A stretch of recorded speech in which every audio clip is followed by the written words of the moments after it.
Seja bem-vindo ao canal Momento de Graça. Eu quero agradecer você que tem nos ajudado o canal a crescer, que tem curtido, que tem comentado. E eu quero mais uma vez convidar você para uma reflexão bíblica. Esse canal tem o propósito do quê?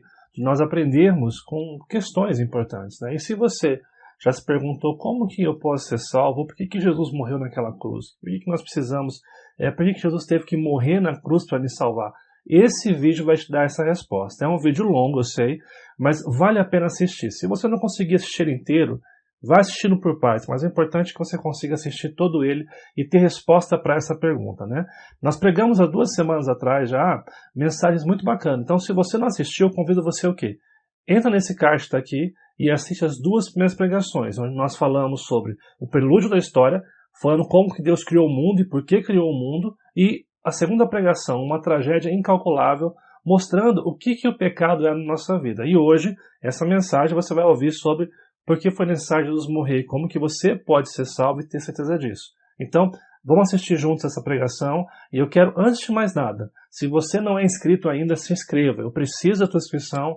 Nós precisamos para quê? Para poder esse canal crescer e mais pessoas conhecerem. Então, você se inscreve, curte esse canal, dá um joinha nesse canal, faz o seu comentário, coloca as coisas que você quer aprender aqui pra gente. Nós estamos aqui para servir. Então, eu conto com você para a gente chegar aí mais cristãos e mais compartilhamentos. Obrigado você que se inscreveu e está compartilhando esse vídeo. Deus abençoe e bora lá assistir esse vídeo.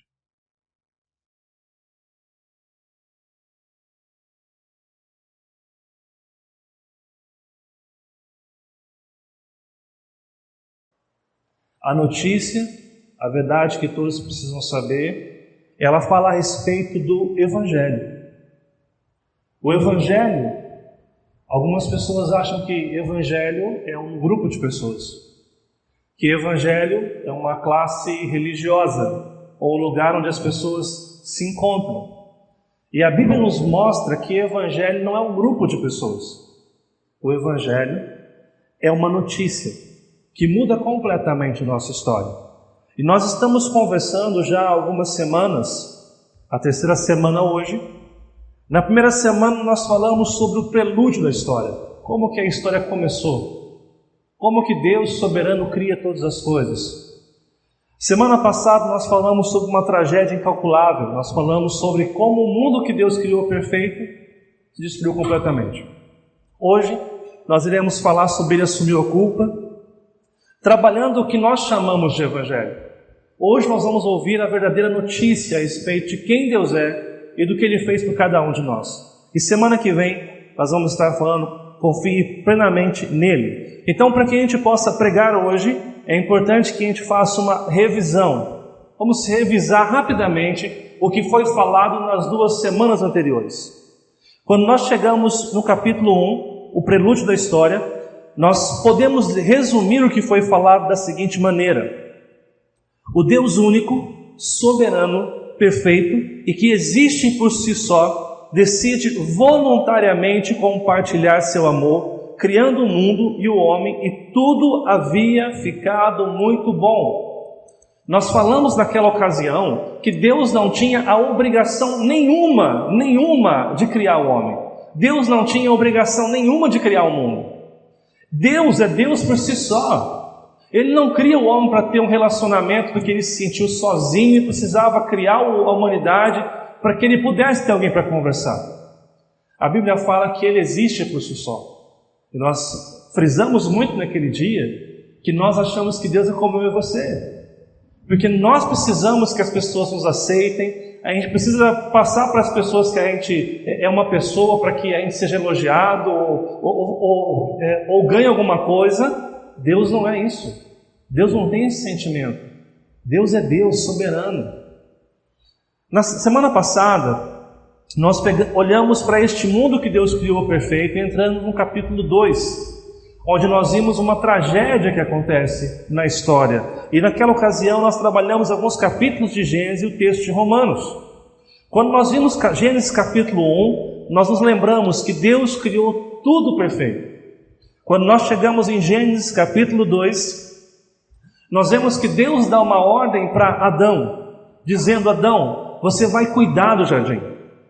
Você pode comer de todas as árvores do jardim, mas da árvore do conhecimento do bem e do mal, aquela árvore que está no meio do jardim, dela você não vai comer. Porque o dia que você comer, Adão, certamente você morrerá. E aquela árvore se tornou um símbolo de que o dia que o homem comesse daquela árvore, ele diria que ele não queria depender mais de Deus como Deus Criador. Gênesis capítulo 3, a serpente, que é o diabo, vai entrar na história.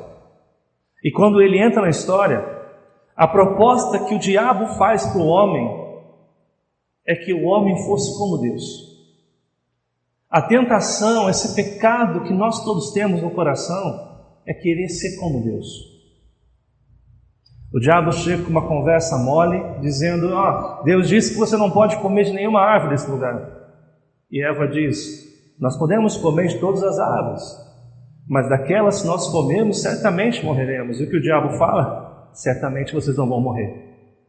Porque Deus sabe que o dia que vocês comerem delas, vocês serão como Deus, conhecedores do bem e do mal. E nós vimos aqui, gente, antes de nós, aqueles que estão vindo hoje e não pegaram a semana passada, não tiveram tempo de assistir a pregação que está no YouTube, a gente culpa a Eva por causa disso. Mas a gente não percebe que o nosso DNA é tão corrompido quanto o dela. A gente quer ser como Deus o tempo todo. A gente quer decidir o que é melhor para a nossa vida. A gente quer dizer que nós somos melhores o tempo todo. O que aconteceu em Gênesis 3 foi que o homem e a mulher comem desse fruto. E quando eles comem do fruto, eles pecam contra Deus. E o que acontece com esse homem criado? A partir daquele momento, todos nós morremos de forma espiritual, psicológica, física e moral. A nossa vida espiritual é uma vida corrompida. A maneira que a gente se aproxima de Deus é uma maneira corrompida. A gente se aproxima de Deus achando que Deus tem obrigação de fazer algumas coisas pela nossa vida. A gente vai até Deus porque a gente acha que Deus ele tem que fazer algo pela minha vida. Porque se Ele não fizer o que eu quero, o que eu desejo, então Ele não é Deus na minha vida. A gente se perde psicologicamente. E a gente viu que a primeira reação que Adão tem no Éden depois do pecado é o quê? Adão teve medo. O medo, a insegurança, a depressão é decorrente do que aconteceu em Gênesis capítulo 3. Nós somos corrompidos fisicamente porque esse corpo que nós temos, ele está suscetível a ter um câncer, a sofrer um acidente. Por quê? Porque o mundo que a gente vive é um mundo disfuncional, é um mundo desestruturado. A gente morre socialmente. Perceba como as relações nossas são conturbadas. As relações nossas são vingativas. As relações nossas são para mostrar que o outro sempre está errado e a gente sempre está certo. A gente viveu ano passado um momento muito chato na nossa história.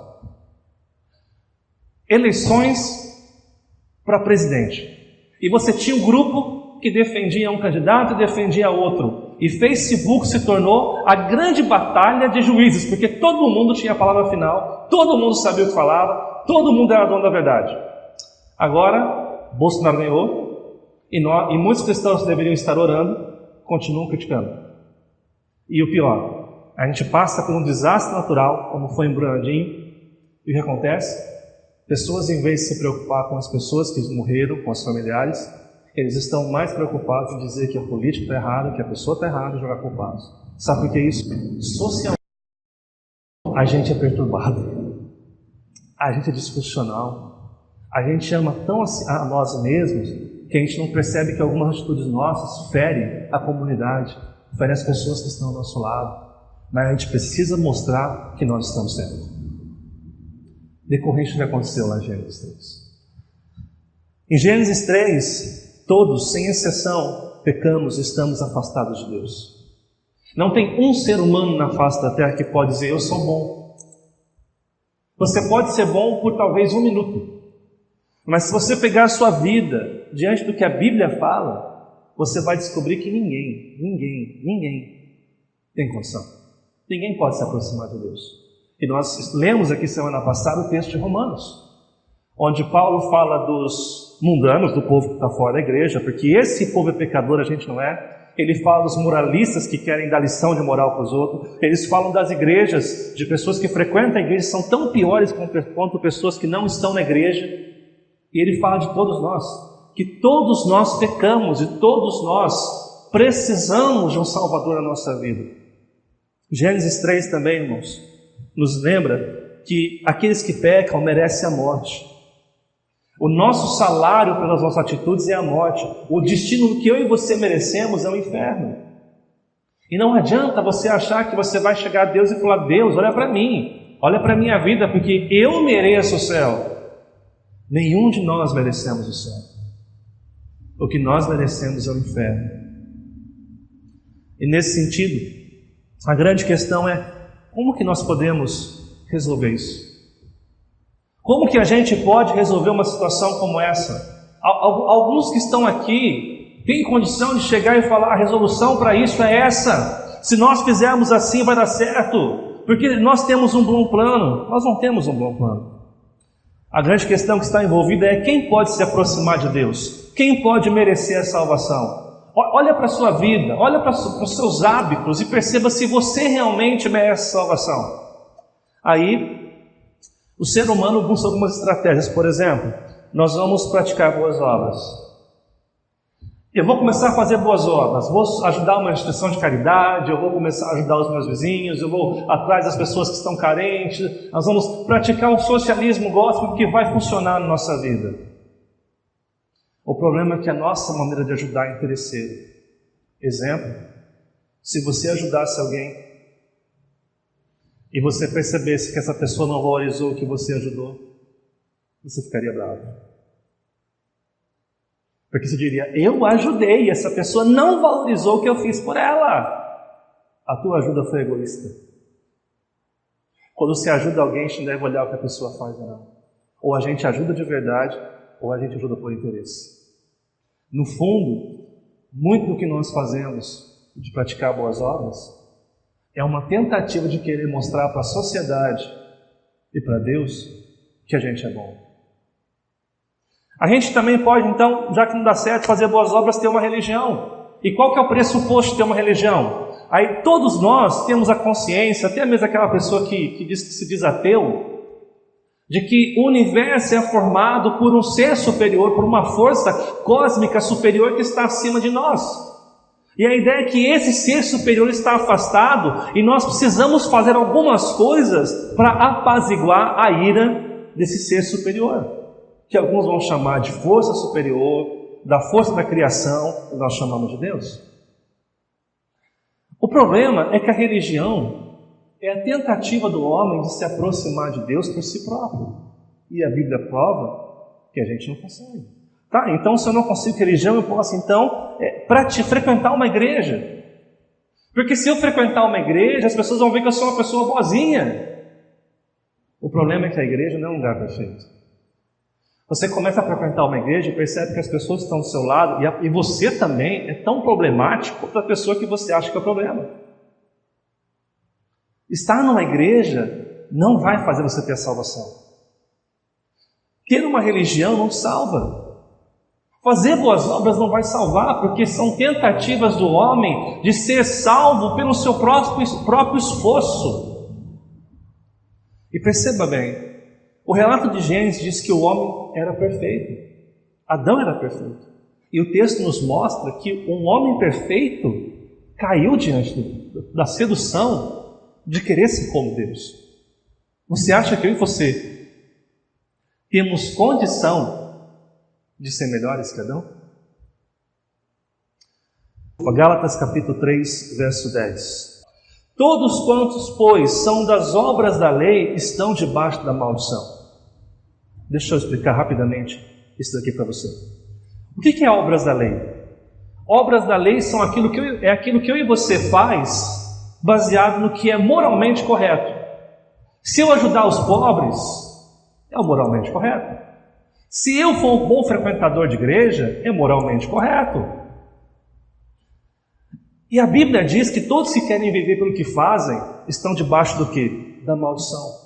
Por que a Bíblia fala isso? Pois está escrito: maldito todo aquele que permanecer não permanecer em todas as coisas escritas no livro da lei para praticá-las.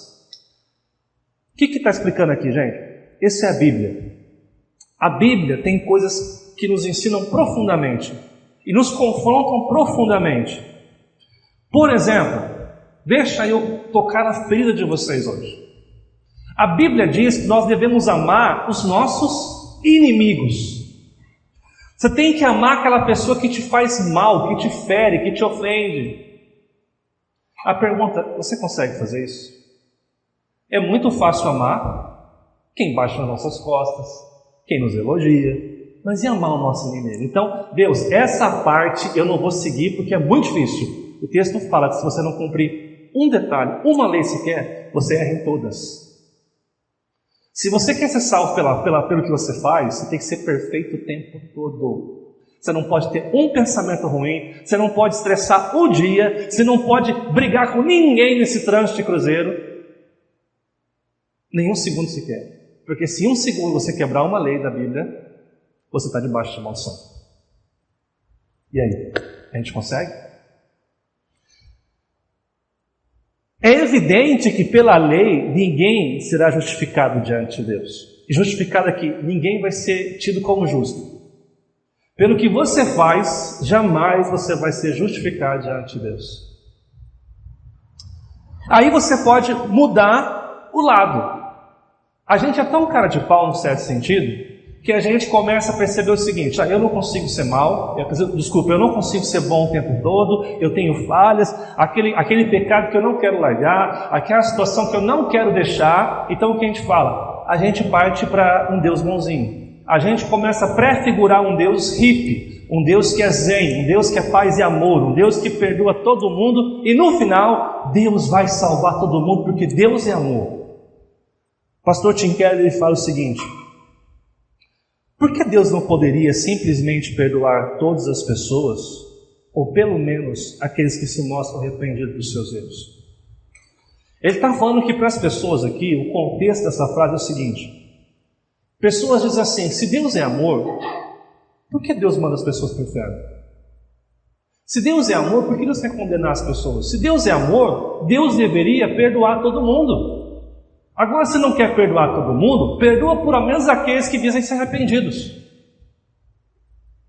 Não seria uma boa coisa? Porque daí parece que a gente consegue. Sabe o que o Tim Keller fala sobre isso? Ele fala o seguinte: em qualquer relacionamento onde existe algum dano ou prejuízo, o custo será pago por alguém. Existe um dano e prejuízo com o que aconteceu em Gênesis capítulo 3, e alguém tem que pagar por isso. E não existe esse negócio de você achar que alguma coisa você pode simplesmente esquecer que não vai causar nenhum dano ou prejuízo. O pastor Ricardo Agreste, ele conta uma história, não sei se ele ouviu em algum lugar, mas eu acho muito interessante. Ele dá o seguinte exemplo: vamos imaginar que eu vou na casa do Márcio fazer uma visita. O Márcio me convida para comer um churrasco lá. Toda semana tem um churrasco lá, ele me chamou essa semana para comer um churrasco lá. Aí na hora de ir embora, eu vou dar ré no meu carro e eu, sem querer, eu quebro o portão do Márcio com o meu carro. Aí o Márcio chega e fala, pensa que o pastor quebrou o meu portão e a casa é alugada. Aí ele chega e fala assim, pastor, é o seguinte, vou fazer 3 orçamentos e vou te passar para o senhor pagar. Ele está errado? Mas o Márcio é bonzinho, porque o Márcio não perdoou a minha dívida. É só dar o orçamento, mas assim, nossa, cobrou do pastor, vai ficar amaldiçoado porque cobrou do pastor. Ou o Márcio pode chegar e falar assim, pastor, fica tranquilo que eu vou resolver isso, o senhor não precisa pagar nada. A pergunta é, mesmo o Márcio perdoando o pastor, o prejuízo vai ser pago sozinho? Ele vai assumir o prejuízo. Ou ele vai querer cobrar de mim o prejuízo, ou ele vai assumir o prejuízo. Porque um portão foi quebrado e precisa ser consertado. Quando nós falamos disso, gente, a grande questão é o seguinte: por que Deus é justo em não perdoar toda a humanidade? Por que Deus é justo em condenar um homem? Porque a Bíblia diz que o dia que o homem pecasse, ele morreria. Tinha consciência disso. A Bíblia fala que todos nós pecamos e merecemos a morte. Então Deus não é injusto por Deus cobrar aquilo que é lei. Se Deus simplesmente esquecesse, vamos deixar quieto, Então ele não é um Deus justo. Preste bem atenção, deixa eu forçar um pouquinho mais a vocês pensarem nessa noite. Semana passada nós fomos chocados com a história do João Pedro, onde a mãe e o padrasto mataram a criança de 3 anos e enterraram ali perto da nossa casa. Imagina se essa semana, depois de todo mundo ter ódio dessa mulher, desse rapaz, essa mulher chega diante do juiz e rapaz e fala: juiz, eu estou arrependido, eu nunca mais vou fazer isso. Aí o juiz olha para ela e fala assim: tá bom, está perdoado, pode viver sua vida, pode ir embora daqui, vai construir uma nova família, esquece isso. Esse juiz seria justo? Você ficaria feliz com a decisão do juiz? Não? Então por que você quer que Deus perdoe o seu pecado? De qualquer jeito. Então porque se você acha que isso é ilegal, por que você quer pedir que Deus te perdoe e esqueça o que aconteceu em Gênesis 10? Que Deus passe um pano quente no que aconteceu lá. O lado ofendido é ele foi ofendido. Deus não precisava criar um mundo, criou, perfeito, bom, justo. A gente vai lá, estraga o mundo que Deus fez, e a gente quer que Deus vai para nós e fala: ai, tadinho deles, vou perdoar eles porque eles se arrependeram. Você acha que as coisas funcionam assim? Tudo que se faz, gente, guarda isso, tem consequências. Quando você volta os seus olhos para Gênesis 3, naquele dia, onde acontece o primeiro pecado da história, esse pecado que está até hoje em nós, olha o que Deus fala para a mulher. Disse o Senhor à mulher: que é isso que fizeste? Respondeu a mulher: a serpente me enganou e eu comi. A mulher, em vez de assumir a responsabilidade, diz: é culpa do outro. Aí quando você vai para o verso 14, preste bem atenção. O Senhor disse à serpente: primeiro Deus tratou com a mulher, perguntou o que houve. Só que antes da mulher, Deus havia falado com Adão. Lembra a sequência? Deus fala com Adão, Adão joga a culpa na Eva, Deus fala com Eva, Eva joga a culpa na serpente, e a serpente vai pagando até hoje dos nossos equívocos. Aí Deus chega para a serpente, que é o diabo, e diz: visto que isso fizeste, maldito é entre todos os animais domésticos, e és entre todos os animais selváticos. Continua o texto: rastejarás sobre o teu ventre e comerás pó todos os dias da sua vida. Preste bem atenção nesse texto para que você não leia, entenda ele de forma equivocada. Quando Deus chega para a serpente, e aqui a serpente, gente, por favor, não vai imaginar aquelas coisas que o pessoal mistifica, de que a cobra é o símbolo do diabo. Eu sonhei com cobra, então eu sonhei com o diabo. Gente, isso não tem nada a ver. Aqui é um ser celestial que está prefigurado como serpente. E quando Deus diz que ela será amaldiçoada entre os animais e rastejará, é um símbolo de que o diabo iria ser humilhado ao longo da história. O verso 14, Deus já deixa bem claro que aquilo que o diabo havia feito, de levar o homem a cair e destruir o mundo, ele perderia essa batalha final. No final das contas ali, Deus já estava resolvendo um problema que eu e você causamos até hoje. Como isso fica claro no verso 15, quando ele fala, está falando para a serpente ainda: porém inimizade entre ti e a mulher, entre a tua descendência e o seu descendente, este te ferirá a cabeça e tu lhe ferirás o calcanhar. E aqui você encontra a primeira alusão à pessoa de Cristo, de Jesus, aquele que é o Cristo, que é o nosso Salvador. O que Deus está falando neste momento, nos versos 14 e 15, é o seguinte: quando Deus ele olha para a serpente e sabe que ela levou o homem a cair, Deus está falando que o diabo iria perder a batalha. Ele seria humilhado ao longo da história. E essa batalha pela vida ocorreria numa relação entre a semente do diabo e a semente da mulher. E a semente aqui é uma palavra que significa descendência. E aqui, gente, preste bem atenção para que você também não leia o texto errado. A semente da serpente não são demônios. A semente da serpente aqui são aqueles seres humanos que constantemente estão vivendo no pecado e se comportando como instrumentos do diabo, lutando contra o povo de Deus. O que Deus está falando é que ao longo da história, o seu povo iria ter uma batalha pela vida. E que a vitória seria alcançada pela vida através de um homem que entraria na história e iria esmagar a cabeça da serpente, iria terminar, iria concluir a obra da redenção. Mas a vitória na cruz, se referindo a Cristo, seria uma batalha em que o Cristo seria também castigado, humilhado. Porque ao mesmo tempo que Jesus pisaria na cabeça da serpente, entendam que isso são figuras de linguagem, são figurativos aqui o texto. Ao mesmo tempo, essa serpente também pegaria o calcanhar dele. Ou seja, a vitória da vida seria com o preço de dor e sangue. Jesus não resolve o problema tirando férias no mundo. Jesus não resolve o problema tirando férias em Jerusalém e conhecendo a região da Palestina, numa turnê de 33 anos. A encarnação de Cristo na história seria marcada pela dor, pelo sofrimento, pelo desprezo e pela ira de Deus sendo derramado sobre Jesus. E aí então nós chegamos nesse terceiro capítulo. Ele assumiu a culpa. No dia em que o homem peca, no dia que o homem destrói aquilo que Deus havia criado, nesse dia, o próprio Deus assume a responsabilidade de consertar.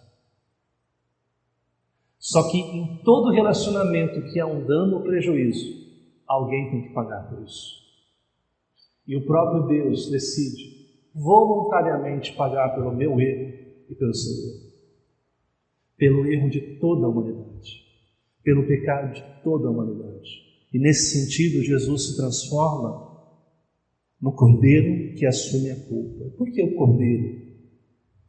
No Antigo Testamento, a Bíblia é dividida em dois momentos. O Antigo Testamento, que é antes da vinda de Cristo, e o Novo Testamento, que já é o nascimento e a pós-vinda de Cristo até nós.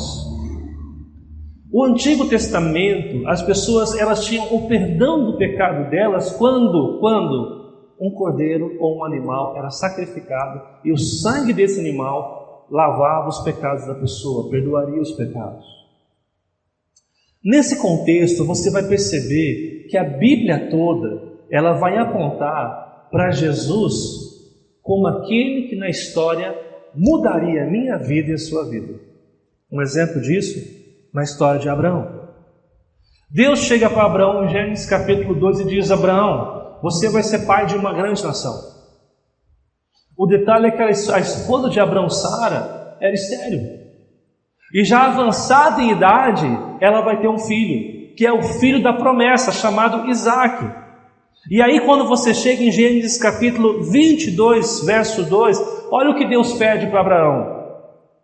Então disse Deus: toma seu filho, seu único filho Isaque, a quem você ama, e vá para a região de Moriá, sacrifica-o ali como holocausto, num dos montes que te indicarei.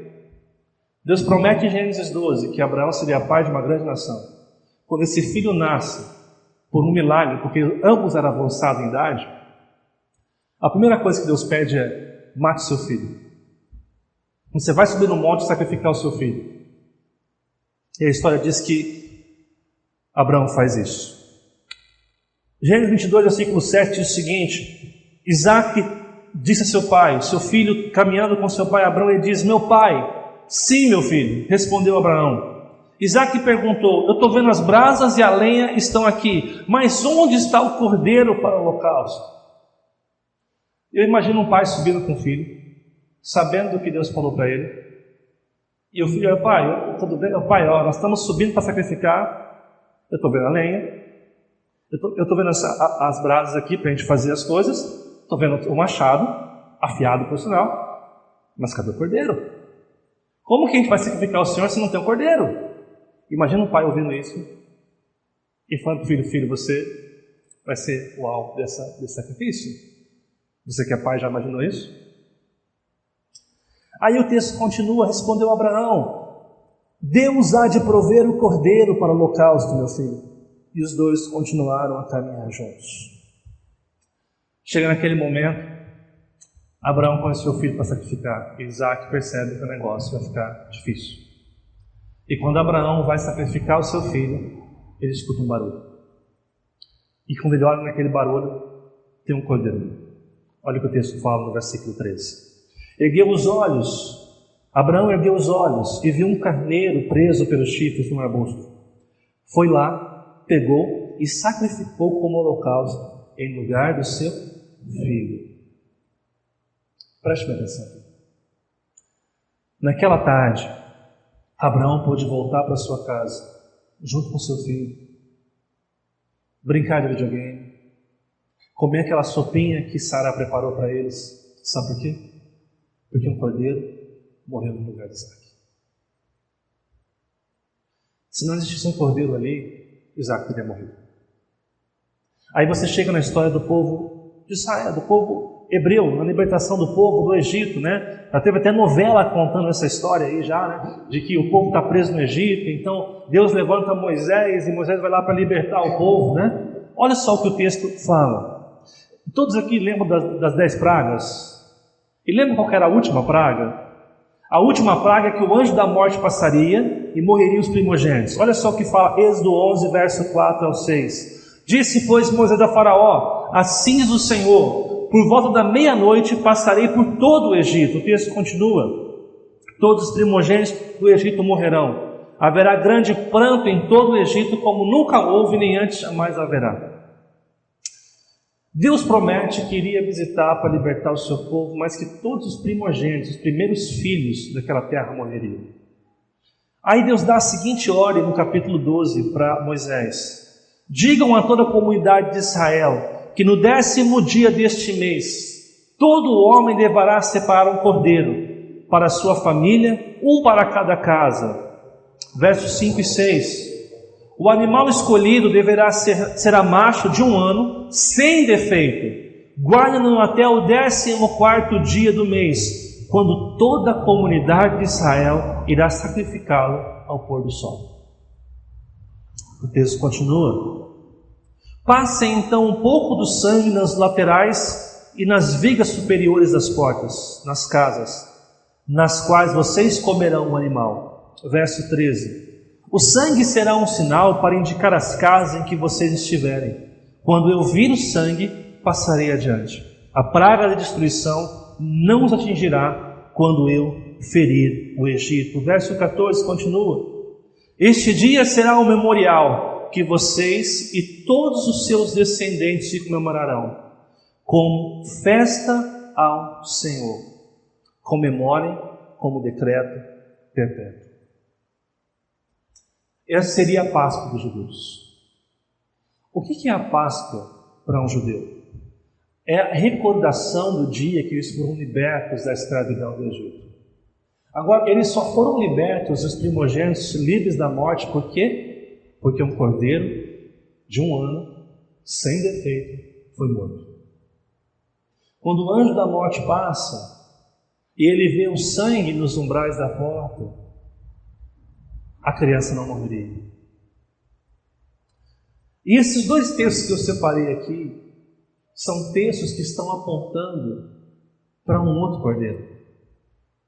Para um cordeiro que não só salvaria um povo, mas redimiria o mundo dos seus pecados. Em João capítulo 1, verso 29, quando João vê Jesus, olha o que ele fala.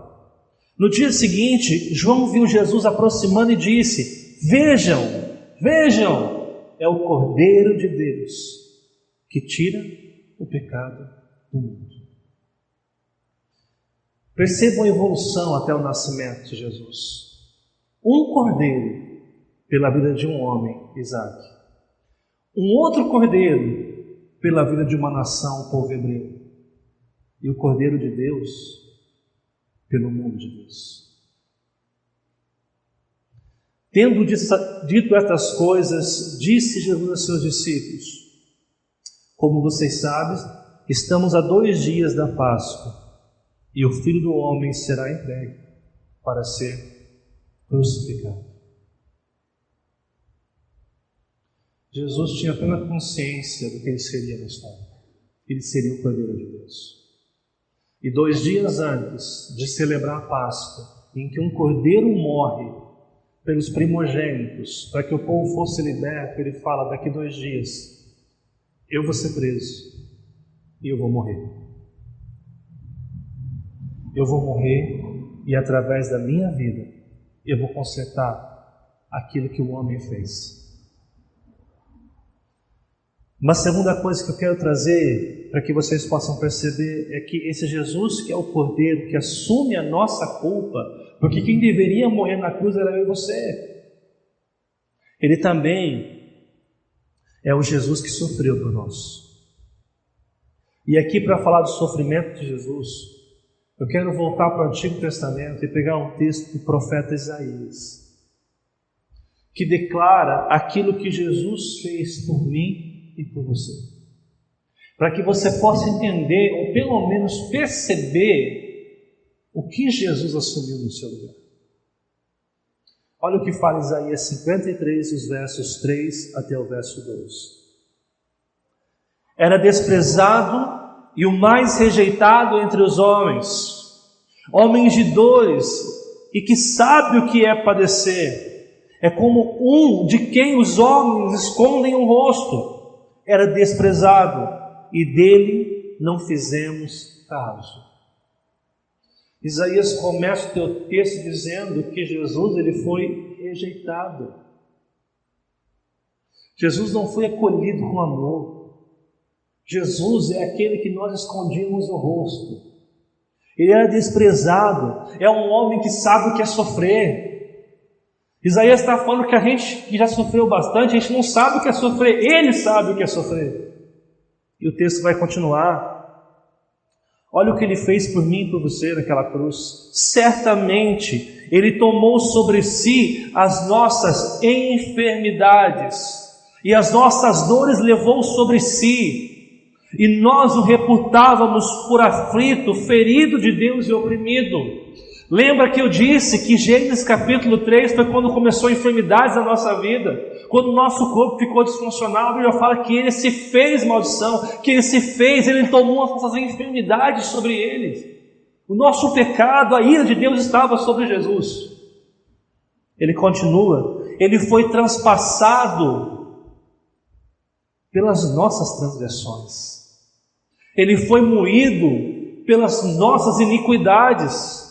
O castigo que nos traz a paz estava sobre ele, e por suas pisaduras fomos sarados. Jesus, ele entra na história, ele não comete um pecado. E no final da sua vida ele merecia ser honrado. Mas ele assume o quê? O nosso pecado, a nossa transgressão. O texto continua. Todos nós andávamos desgarrados como ovelhas, cada um se desviava pelo caminho, mas o Senhor fez cair sobre ele a iniquidade de todos nós. Enquanto todos nós estamos desviados, cada um querendo fazer o que quer, cada um faz o que acha que é bom, cada um vive a sua vida, ninguém se importa com Deus. Ele olha para nós que não merecíamos isso, mas Ele assume as nossas culpas. Ele foi oprimido e humilhado, mas não abriu a boca. Como cordeiro foi levado ao matadouro, e como ovelha muda perante os seus tosqueadores, ele não abriu a boca. Ele não disse: eu não quero morrer. O juízo opressor foi arrebatado, de sua linhagem quem dela se cogitou?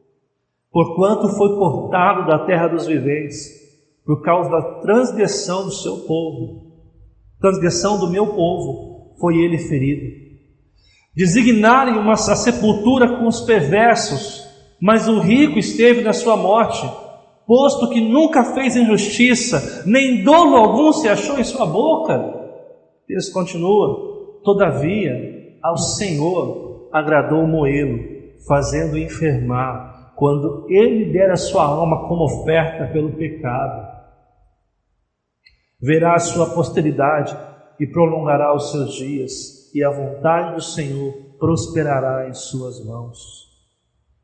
Ele verá o fruto do seu penoso trabalho de sua alma e ficará satisfeito. O meu servo, o justo, com o seu conhecimento, justificará muitos, porque a iniquidade deles levará sobre si. Agora preste atenção no que esse texto está dizendo, que esse servo sofredor, que aguenta a ira de Deus, que morre no meu lugar e teu lugar, ele justificará a muitos. Sabe o que é justificar? É declarar justo. Em outras palavras, Jesus nos declara justos. Por qual caminho? Porque Ele levou sobre si as nossas iniquidades. Ele consertou o estrago de Gênesis capítulo 3.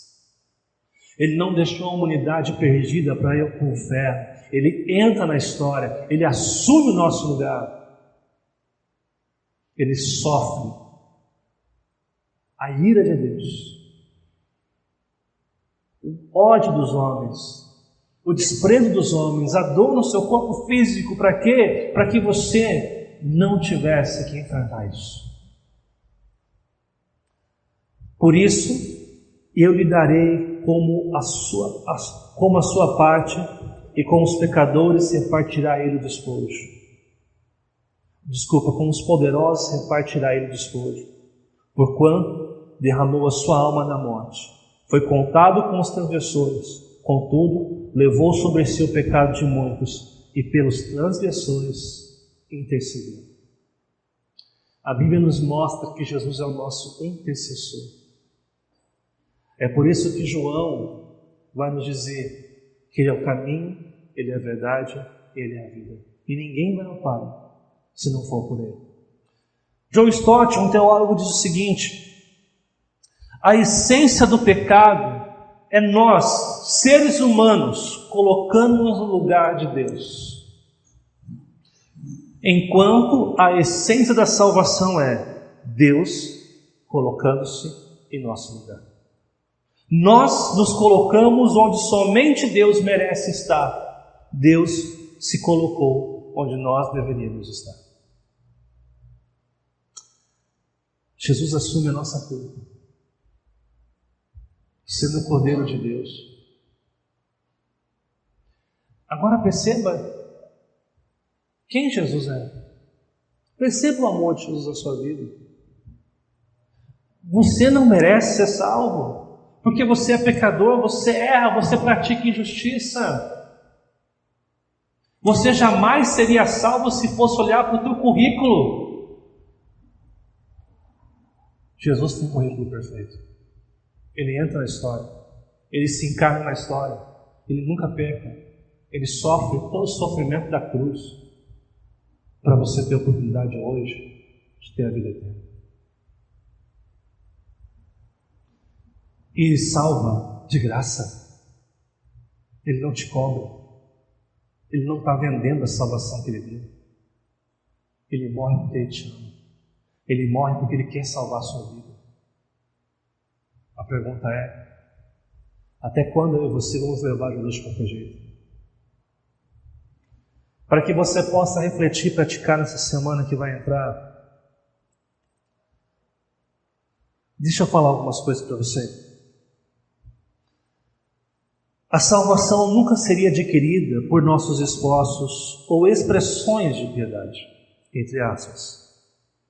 Ela só foi adquirida porque o Deus Criador entrou na história para morrer, entrou na história para assumir o lugar que era nosso e morrer a nossa morte.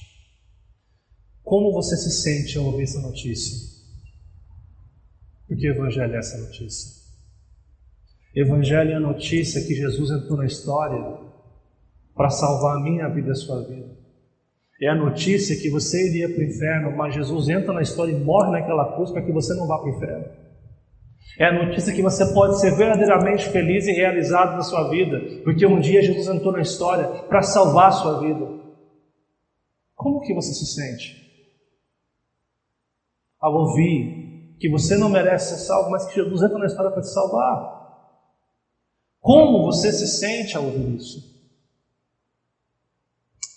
Eu quero fechar essa ministração de duas maneiras. Primeiro, eu gostaria de citar uma frase de João Calvino, um texto dele. E eu peço que você preste bem atenção no que ele está falando a respeito da cruz. O que a cruz deveria significar para mim e para você. Eu vou ler bem devagar e tentar explicar um pouquinho as coisas que são um pouquinho mais complicadas no texto dele. Preste atenção no que João Calvino fala. Temos que lembrar que o Filho de Deus foi assim tratado em sua pessoa, a fim de receber sobre si toda a vergonha que nós merecemos. Pois como é que podemos estar diante de Deus enquanto estamos corrompidos em nossas iniquidades? Ele está falando da cruz. Jesus morre na cruz para receber sobre si a vergonha que eu e você deveríamos receber. E ele fala, como é que a gente pode chegar diante de Deus com o pecado que a gente tem? Ele continua. Mas desde que o nosso Senhor Jesus foi cuspido na face e se dispôs a ser fustigado na cabeça, ele recebeu todos os insultos, e é por isso que hoje somos reconhecidos e declarados como filhos de Deus. E aí que está a nossa confiança. Eis que o Filho de Deus estava disposto a receber essa condição sobre si, para que soubéssemos que de fato estamos agora libertos e absolvidos de Deus. Ele se dispôs a ser amaldiçoado e abominável por nossa causa, a fim de que possamos encontrar graça diante de Deus e que possamos ser aceitáveis para Ele. Por que então o nosso Senhor Jesus não poupou a si mesmo? Porque ele suportaria uma morte tão amarga e tão vergonhosa, a menos que fosse necessário, a fim de que pudéssemos ser libertos através de tal resgate. Ele continua. Estamos ainda mais seguros de que realmente nós temos um Rei que preferiu a nossa salvação do que a sua própria vida. Ele prefere dar a sua vida para salvar você. Ele preferiu tomar o seu lugar para salvar a sua vida. E ele continua. E sofreu tudo o que é necessário para a nossa redenção. E preste bem atenção nessa última frase que eu grifei. E não considerava outra coisa, exceto resgatar o que se havia perdido. Jesus entra na história e ele não encarna, ele não considera nenhuma outra possibilidade a não ser salvar a sua vida. E é por isso que ele enfrenta a cruz. E é por isso que ele enfrenta a dor. E é por isso que ele é cuspido na cara, que ser fustigado era uma vara que tinha, que as pessoas batiam na cabeça de Jesus. E é por isso que ele aguenta a coroa de espinhos, porque ele não considerava um outro caminho não se salvar a sua vida. Sabe para quê? Infelizmente, para hoje, nosso século moderno, pós-contemporâneo aqui, a gente levar a fé cristã de qualquer jeito. A gente considerar todas as coisas menos de servir a Cristo. A gente se dedicar a tudo que nos dá prazer, menos de se dedicar a fazer o que Ele quer pela gente. Ainda bem que Ele não considerou isso.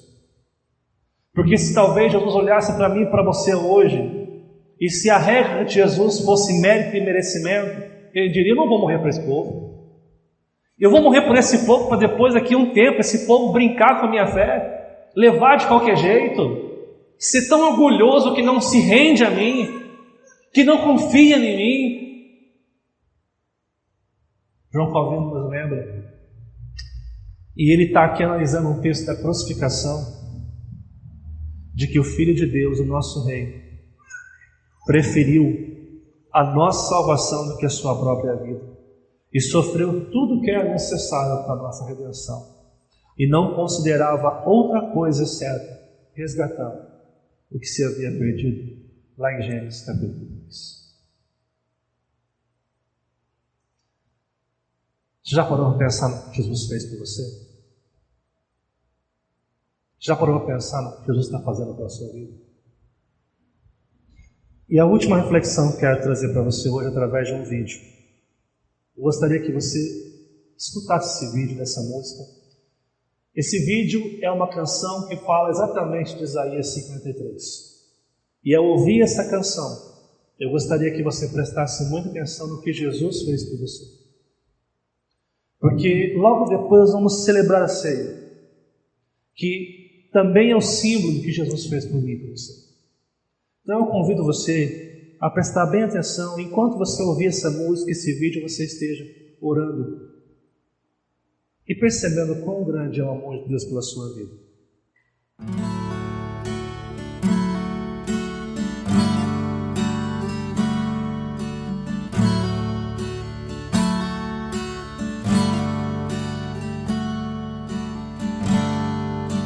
Ele não tinha qualquer beleza ou majestade para nos atrair. Nada havia em sua aparência para o desejarmos, mas rejeitado dentre os homens, ainda assim carregou nossas dores.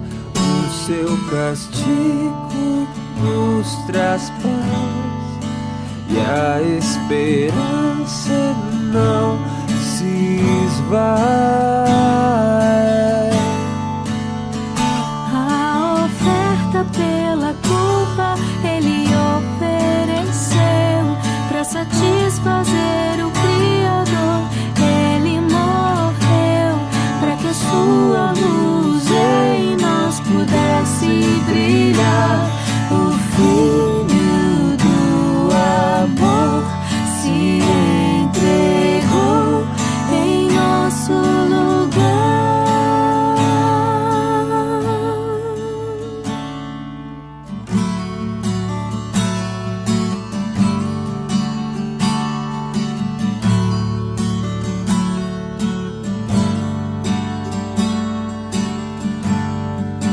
Mas rejeitado dentre os homens, ainda assim carregou nossas dores. O seu castigo nos traz paz e a esperança não se esvai. A oferta pela culpa Ele ofereceu para satisfazer o Criador. Ele morreu para que a sua luz em nós pudesse brilhar. O Filho do amor se entregou em nosso lugar. És o Cordeiro que pelos nossos pecados foi esmagado, sem dizer uma só palavra.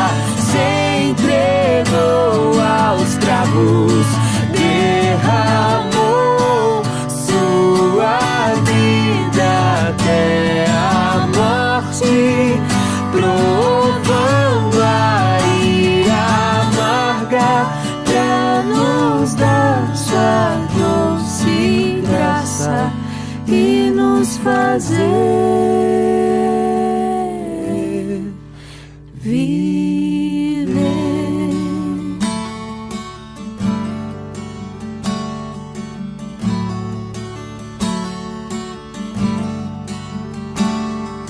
La la la la la la la la la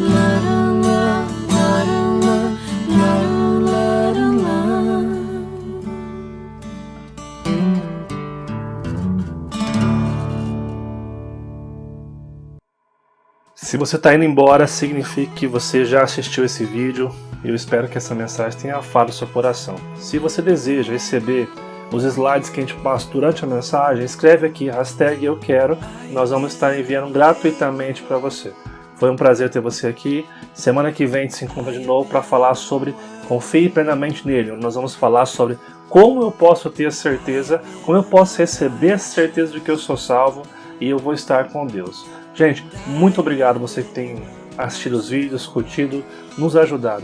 Se ficar alguma dúvida, por favor, gente, manda aqui nos comentários para que a gente possa ajudar você nessas dúvidas. E outra coisa, se não é inscrito ainda, se inscreva no nosso canal, nos ajude. Nós precisamos muito do seu like, do seu gostei, nós precisamos de você compartilhar, nós precisamos que você se inscreva no canal e ative os sininhos para receber as novas mensagens que vão. Eu espero você semana que vem com a mensagem Confie Plenamente Nele. E se você quiser conhecer mais a Igreja Presbiteriana do Brasil aqui em Cruzeiro, você também pode olhar aqui na descrição do vídeo, nós deixamos o endereço e os nossos cultos aqui na cidade de Cruzeiro. Deus abençoe e até a próxima semana.